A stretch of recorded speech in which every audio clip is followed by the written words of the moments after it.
না দেখুন অনেক ভালো লাগছে কারণ ম্যাচ উইনিং একটা কন্ট্রিবিউশন ছিল, তো এটা সবথেকে বড় ভালো লাগার বিষয়। আর যখন নেমেছি আসলে 20 ওভার হয়েছিল, তো 30 ওভার খেলার মতো অপরচুনিটি ছিল, তো জাস্ট একটা জিনিসই মাথায় ছিল যে 40 ওভার পর্যন্ত ইনিংসটা ক্যারি করতে হবে।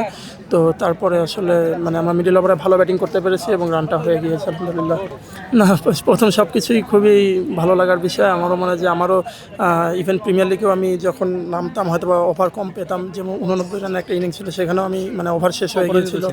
তো এবং কিছু অপরচুনিটি অবশ্যই মিসও করেছিলাম। তো এবার যখন আমি 70 রান মানে পার করি, তখন একটা টার্গেট ছিল যে না, আমার হাতে সময় আছে, তো I should make it count.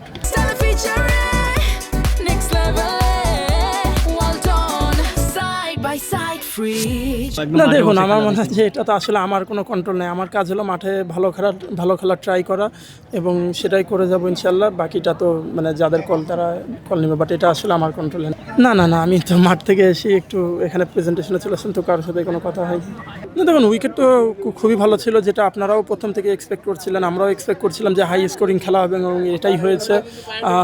আমার মনে হয় যে এরকম উইকেটে যদি আমরা রেগুলার খেলতে পারি, তাহলে অবশ্যই আমাদের একটা মানে বড় স্কোর করার এবং বড় স্কোর চেস করার একটা অভ্যাস করে উঠবে ইনশাল্লাহ। Thank you. For more updates, subscribe to our YouTube channel and click on the bell icon. Follow us on Facebook and Instagram. Download T-Sports app to enjoy exciting games and highlights. Visit tsports.com.